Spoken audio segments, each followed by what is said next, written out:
사무엘하 18장 31절로 33절의 말씀 우리 한 목소리로 함께 읽도록 하겠습니다. 화면도 참조해 주시기를 바랍니다. 시작. 구스 사람이 이르러 말하되 내 주 왕께 아래 소식이 있나이다. 여호와께서 오늘 왕을 대체하듯 모든 원수를 갚으셨나이다 하니 왕이 구스 사람에게 묻되 젊은 압살롬은 잘 있느냐? 구스 사람이 대답하되 내 주 왕 원수와 일어나서 왕을 대적하는 자들을 다 그 청년과 같이 되기를 원하나이다 하니 왕의 마음이 심히 아파 문 위층으로 올라가서 우니라.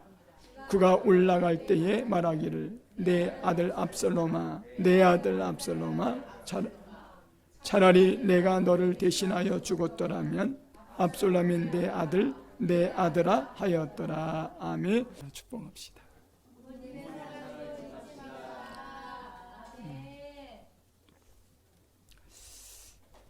오늘은 어버이 주일입니다. 이 거룩한 주일 아침에 나를 낳아주시고 우리 길러주신 우리 부모님의 그 사랑을 다시 한번 우리가 느끼면서 또한 그분에 대한 우리 감사하는 마음과 또 생전에 계신 부모님이 계시다면 그분에 대한 우리 효도하는 마음을 새롭게 갖는 시간 되어지기를 주 이름으로 축복합니다. 오늘 이 본문 말씀 자체가 또 부모님의 어떤 뜨거운 사랑을 소개하는 본문 말씀입니다. 이 다윗 왕에게는 자녀가 13명이 있었습니다. 다윗 왕이 40년 동안 왕으로서 있었 33년은 이제 이스라엘 예루살렘에서 통치를 했죠. 결국 헤브론에서 7년 6개월 동안 왕 노릇했던 이 다윗 왕이 그 지역에서 6명의 아들을 낳습니다. 그리고 이제 7명은 예루살렘의 수도로 옮기고 그곳에서 7명을 낳아서 총 13명인데 헤브론에 낳았던 아들 6명 중에 셋째 아이가 바로 압살롬이라는 아주 귀한 사랑을 받았던 그런 아들입니다. 오늘은 특별히 그 셋째 아들에 대한 말씀을 함께 나누려고 합니다. 이 셋째 아들 압살롬은 정말 이 머리부터 발끝까지 흠잡을 데 없을 정도로 아주 준수한 사람이고 참 재능도 있는 사람인 동시에 정말 많은 사람들에게 능력을 인정받았던 그런 아들이라고 볼 수가 있습니다. 특별히 더 중요한 것은 백성들에게 참 큰 사랑을 받았다는 것입니다. 백성들에게 자연히 이렇게 백성들로부터 왕자의 모습 속에 사랑을 받았던 이 모습은 아버지로부터의 참 힘이 되어지고 또 아버지 또한 다윗 왕도 이 아들을 극진히 사랑했지요. 그리고 그의 능력을 인정해 주었습니다. 이렇게 사랑과 인정해 주다 보니까 이 셋째 아들이 기고만장해지기 시작합니다. 다른 형제들도 있음에도 불구하고 아버지는 유독히 나를 굉장히 사랑하는 것처럼 본인 스스로가 그렇게 느끼면서 자기도 모르게 시간이 지나면서 교만한 마음이 들기 시작했습니다. 그래서 어느 날 있던 이런 또 백성들이 사랑받는 것을 가지고 어느 날 50명의 말과 병거를 대동시켜서 궁궐에 있는 정문을 다 지키게 합니다. 성문이죠. 거기에서 뭘 하느냐? 바로 이 왕을 만나기 위해서 왔던 백성들이 있었습니다. 아주 이 급한 어떤 큰 일들이 있을 때 왕에게 재판을 요청하는 그런 일이 있었는데 이런 백성들이 올 때에 이 아들 압살롬이 자기 아버지 왕 대신 대권을 행사를 합니다. 그리고 나서 그 재판권의 문제를 나한테 얘기를 하라고 합니다. 그를 듣고 잘 해결해 줌으로 말미암아 이 백성들은 아무것도 모르는 백성들은 그 왕자에게 너무나 고맙다고 인사를 나눕니다. 그럴 때마다 이 압살롬의 왕자는 대신 그 백성들을 껴안으면서 자기의 겸손한 마음을 백성들에게 계속 드러냅니다. 이것이 시발점이 되어가지고 온 이 성에 이 압살롬 왕자는 다른 왕자보다도 얼마나 사랑이 많고 얼마나 겸손한지 소문이 자자하게 이미 퍼져 있는 사입니다. 이렇게 압살롬이라는 이 왕자는요, 주가가 올라가자 거기서 멈추지 아니하고 자기가 태어났던 헤브론이라는 곳에 가서 자기가 훈련시켰던 이 병사들을 재정비한 다음에 아버지를 처단하기 위해서 헤브론에서 예루살렘으로 옵니다. 그리고 구테타를 반란을 일으킨 거죠. 그리고 아버지는 주변에 측근들이 있었지만 주변에 있는 측근들 또한 늙은 다윗 왕보다는 젊은 백성들로부터 친성을 받고 있는 사랑을 받는 압살롬에게 달라붙은 그런 모습들이었습니다. 다윗 왕은 할 수 없이 모든 것이 기울어지자 다윗 왕은 참 주낭당 주는 그런 사태가 벌어집니다. 드디어 그 궁전을 차지했습니다. 다윗 왕은 도망갔지만 피난 갔지만 후궁들이 굉장히 많았는데 그 중에 10명의 후궁이 궁에 남아 있었습니다. 이 압살롬은 그 축하잔치를 베풀기 시작해 연회를 베풀었습니다. 거기에 공을 세웠던 사람들을 세워놓고 그리고 거기에 큰 잔치를 벌이면서 그렇게 아꼈던 아버지가 아꼈던 후궁 10명을 범죄를 저지르게 되어집니다. 아버지에게 아주 수치를 보이는 그런 못된 짓도 했던 이 아들이 바로 이 압살롬 세자였습니다. 할 수 없이 이 다윗 왕은 피난처에서 다시 한번 몸을 가다듬고 정신을 차린 다음에 그 측근들과 이 장군들과 다시 의논을 하고 대반격에 재정비한 상태에서 다시 시작합니다. 역시 아닌가 다를까 하나님은 누구 편이었냐면 함께했던 다윗 왕의 하나님이었습니다. 한 번에 군사도 별로 없었지만 하나님의 도우심으로 말미암아 이 진격해서 단 한 번의 전쟁으로 압살롬을 제압합니다. 그러면서 전쟁에 가담했던 이 장수들에게 이렇게 강력하게 신신당부를 합니다. 만약 우리가 승리할 경우 절대로 내 아들 압살롬을 절대 죽이지 말라는 신신당부를 합니다. 그렇지만 이 다윗 왕에 들려온 소식은 참혹한 소식이 들려옵니다. 바로 아들이 죽었다는 사실입니다. 이거는 장수들이 죽인 것이 아니라 바로 이 압살롬은 도망가다가 특별히 또 압살롬 머리가 굉장히 길었나 모양입니다. 그래서 말을 타고 도망가다가 그만 상수리 나무에 머리카락에 딱 잡혀가지고 가도모도 못해서 요압 왕의 부하인 그 사람에게 칼에 맞고 그 자리에 죽습니다. 그리고 이 소식을 왕에게 전달한 사람이 오늘 본문 구스 사람이라고 소개를 합니다. 바로 그 말씀이 32절 중반절부터 이렇게 얘기를 하죠. 함께 읽겠습니다. 시작.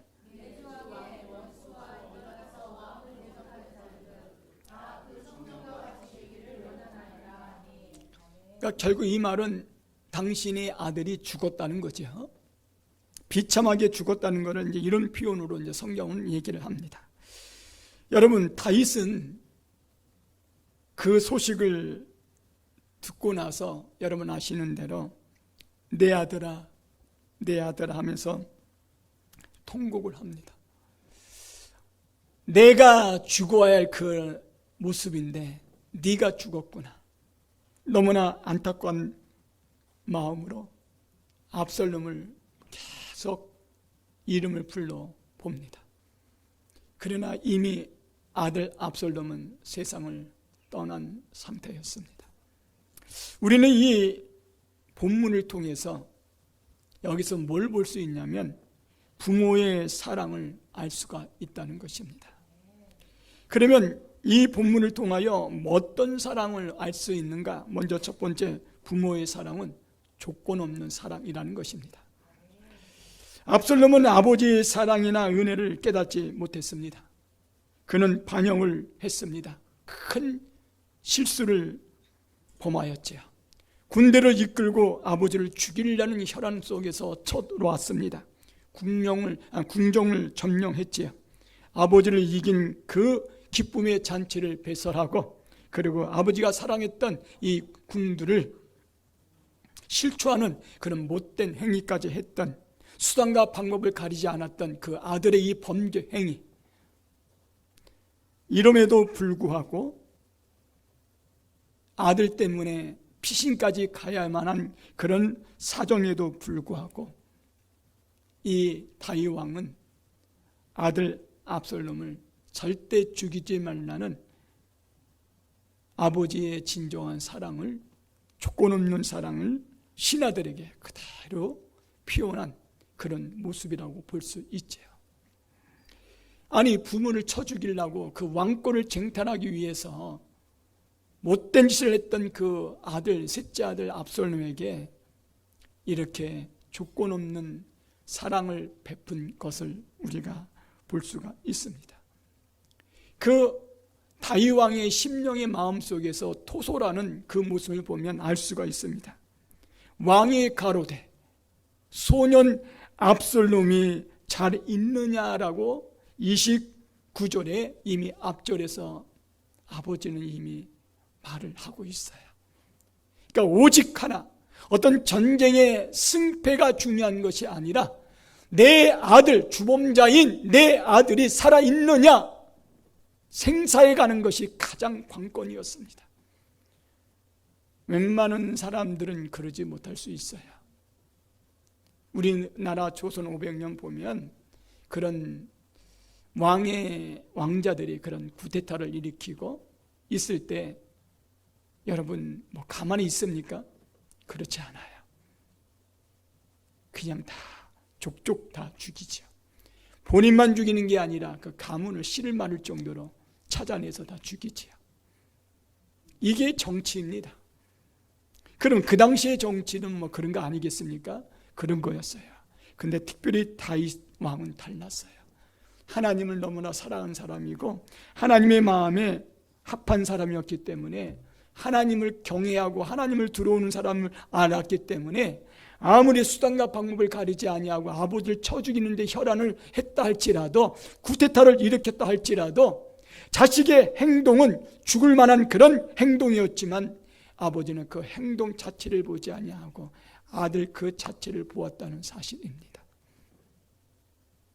우리 부모들도 자녀들의 어떤 행동을 보고 그 행동 때문에 화딱지가 나는 경우가 많고, 그 행동을 보고 나서 참지 못해서 자녀들에게 평생 잊지 못할 그런 언동을 행하는 것들을 우리는 볼 수가 있습니다.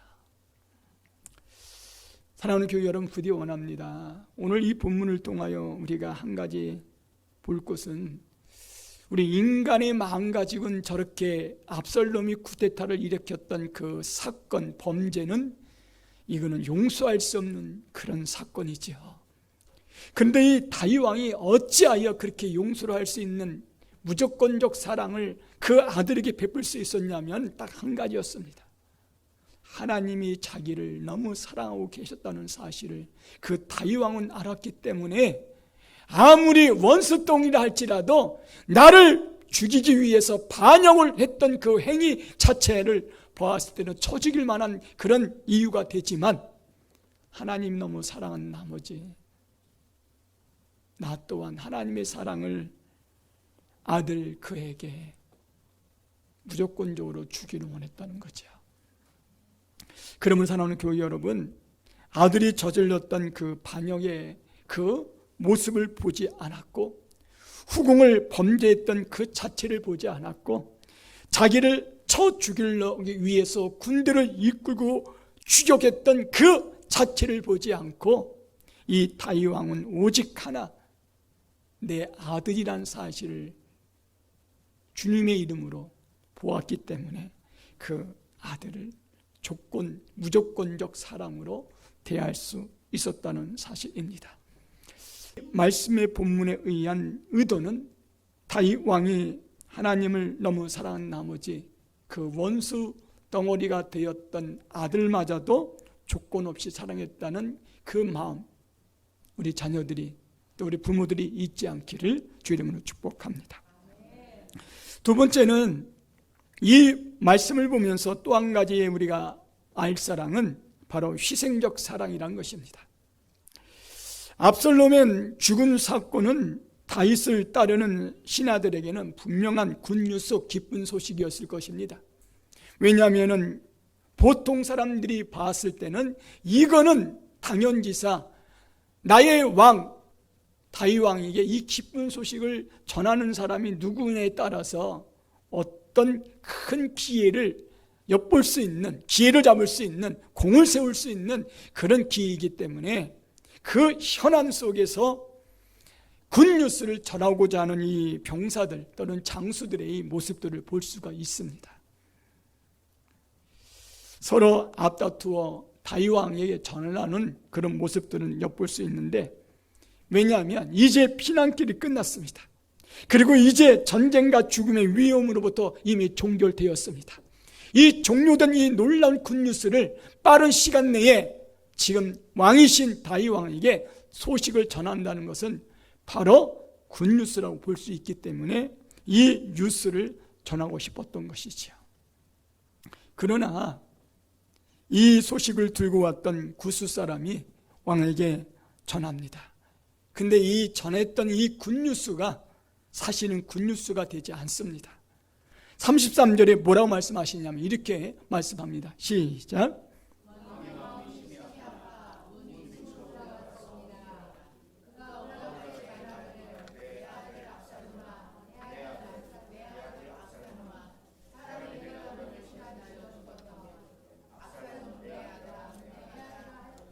이 보십시오. 그러니까 이 소식을 전했던 이 사람은 뭔가 자기로부터 왕으로부터 칭찬을 들을 만한 그런 기쁨을 가지고 갔건만 웬 거립니까? 33절의 말씀처럼 이런 일이 벌어졌습니다. 여러분, 이 본문을 통해서 우리가 알 수 있는 것은 아버지의 희생적 사랑을 엿볼 수가 있다는 것입니다. 전쟁의 승리, 명예 회복, 아들의 죽음, 이런 복합적인 그런 상황 속에서도 오직 전쟁의 어떤 이 내용을 본 것이 아니라, 승패를 본 것이 아니라 그 아들 한 사람만 바라보면서 살았던 죽었던 간에 어쨌든 살아있는 것처럼 내가 그 아들을 위하여 내 몸 하나 드리겠다는 이 표현이 무엇입니까? 내가 대신, 아들 대신 내가 죽었으면 좋을 뻔했다는 이 문장 속에서 엿볼 수 있습니다. 내가 차라리 희생, 아들 대신 죽었으면 좋겠다는 희생의 놀라운 사랑을 엿볼 수가 있다는 것이죠. 여러분, 우리 부모들도 그랬어요. 사실 우리 부모들은요, 먹고 싶어도 먹지 못하고 자식들에게 다 배불리 먹였죠. 옷 입고 싶어도 사실은 본인들은 별로 입지 못하고 자식들 먼저 챙겨주는 그런 희생적 모습을 우리는 이미 보았습니다. 그리고 자식, 나는 공부를 못해도, 배우지 못해도 내 자식만큼은 공부시켜야 되겠다는 일념 속에서 여러분 아시는데도 집도 팔고 논밭도 팔고 소도 팔아서 어쨌든 내 아이들은 어쨌든 최고의 대학 나오면 최고이지만 어쨌든 인서울, 서울에 있는 대학을 보내기 위해서 안간힘을 쓰는 모습들은 이미 지금도 드러나는 모습입니다.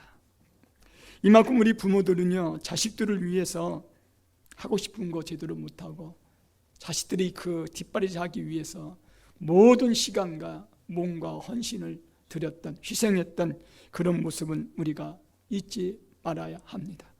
지금도 역시 부모님들은 자식들을 위해서 지금도 그렇게 하고 있다는 것, 우리 자녀들은 꼭 알기를 바랍니다.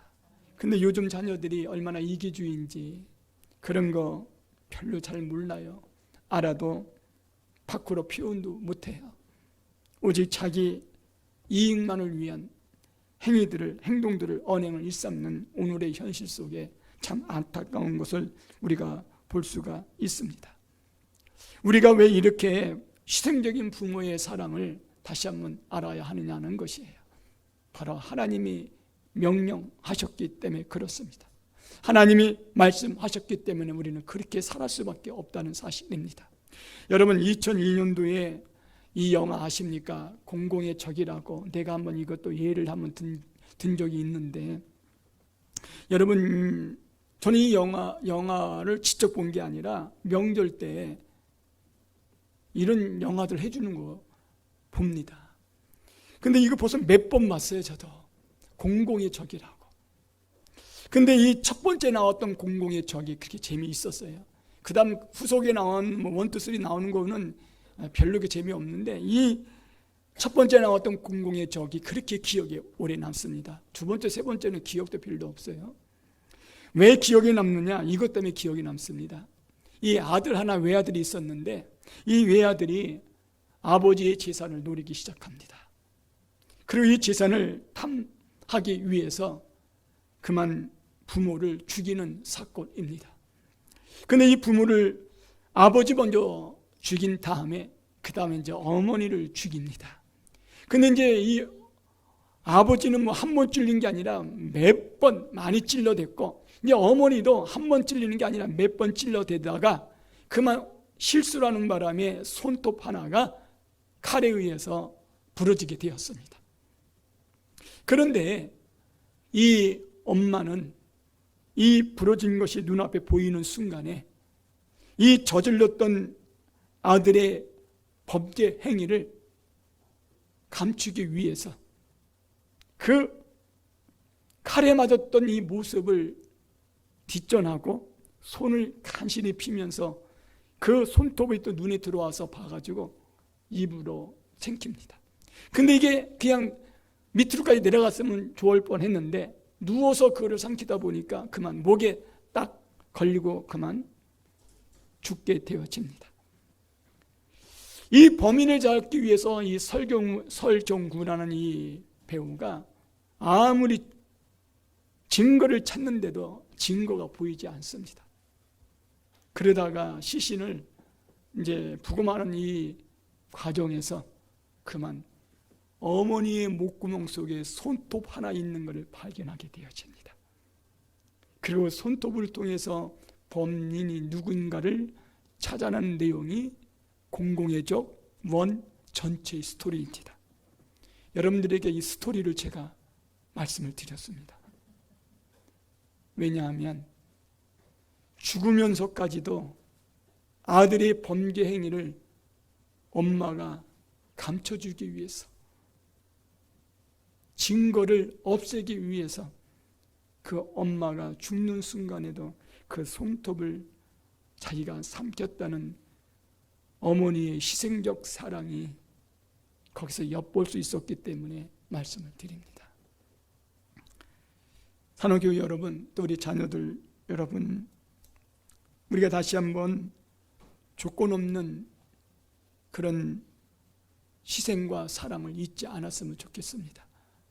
자녀들이 패륜적인 그런 일을 일삼아도 이 부모들은 그 상황들을 홀로 다 감당하시고 짊어지면서 그분들은 나갔습니다. 이제 우리 부모들이 살아있는 시간이 얼마 남지 않았습니다. 하나님 앞에 갈 시간이 더 많지 더 살 시간은 얼마 남지 않았습니다. 따라서 부디 원하는 것은 오늘 말씀을 통하여 우리 자녀들에게 말씀을 드리고 싶은 것은 딴 것이 아니라 얼마 남지 않는, 이 땅에서 얼마 남지 않는 우리 부모들에게 다시 한번 진정한 그 효도의 마음을 갖기를 바랍니다. 그동안 어떻게 해왔던 거 모두 내려놓으시고 이제는 새로운 마음을 가지고 각오와 결단을 하시기를 바랍니다. 왜냐하면 하나님이 그렇게 하시라고 말씀을 하셨습니다. 에베소서 6장 1절로 3절의 말씀입니다. 함께 읽겠습니다. 시작.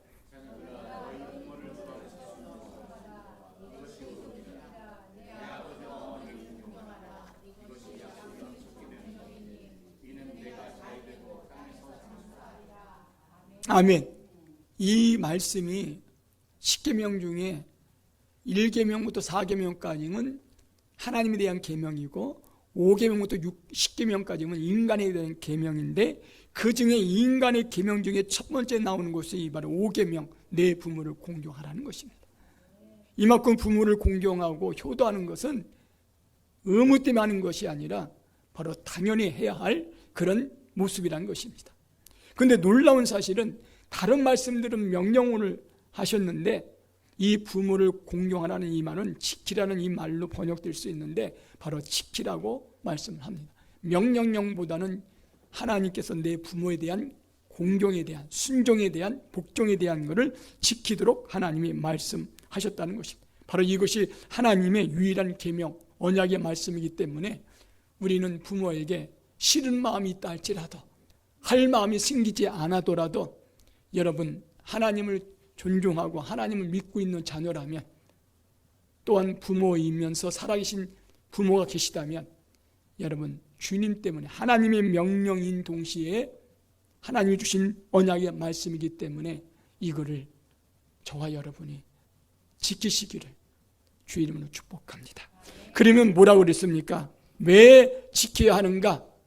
지킴으로 하나님이 뭐를 주시려고 그러냐 봤더니 복을 주시는데 장수의 복을 주신다라고 말씀하신 것입니다.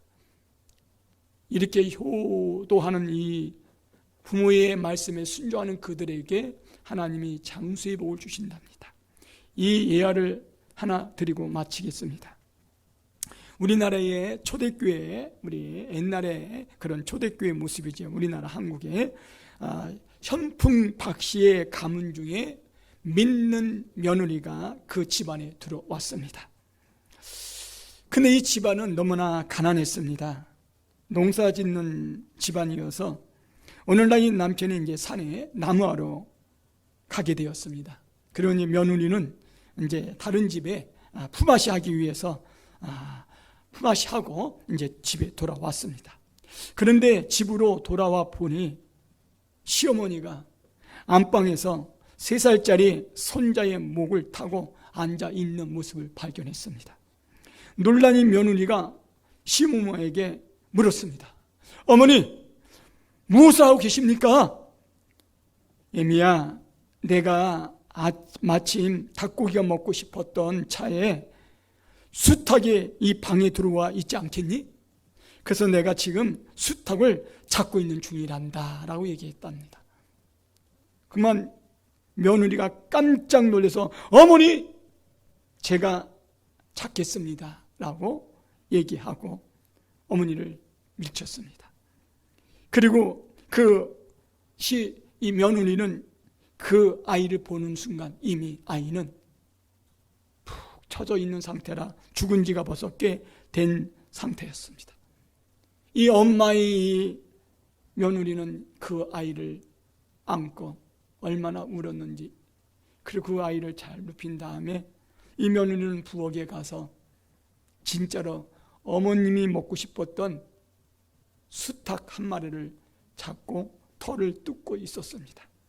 그때 드디어 남편이 돌아왔습니다. 산에 가서 나무를 했던 남편이 와서 보니 울음소리는 나지 않는 것 같은데 흐느끼는 그런 소리에 들렸습니다. 얼굴을 보자마자 얼마나 많이 운 그런 얼굴의 표정이었습니다. 그 남편이 궁금해서 물어봅니다. 여보, 어찌하여 이렇게 울고 계시냐고.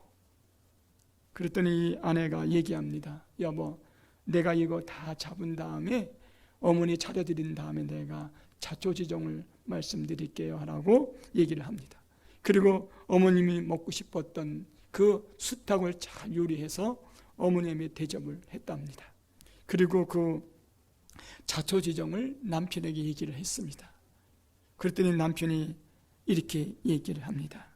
여보, 이미 일이 이렇게 되었으니 어찌하겠어? 자식을 또 낳으면 되지 않겠어?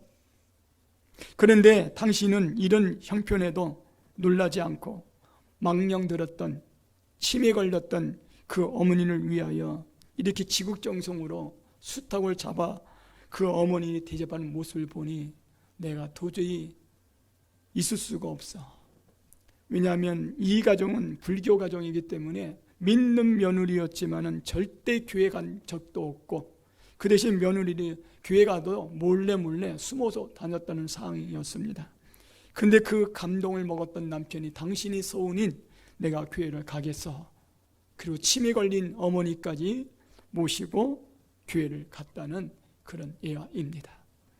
여러분, 이 며느리가 왜 이렇게 치매 걸린 어머니가 자기의 그 아들, 3살밖에 되지 않는 아이를 수탉이라고 생각해서 목졸라 죽였던 그런 상황 속에서도 어머니의 감정을 건들지 아니하시고 어머니가 먹고 싶었던 수탉을 잡아 맛있게 상에 차려 올렸던 이 효는 어디서 나왔습니까?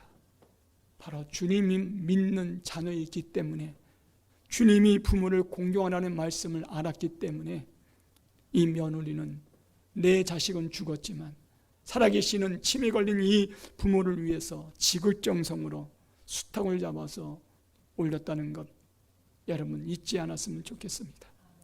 내가 왜 부모를 순종해야 되고 공경해야 되는가? 왜 존중해야 되는가?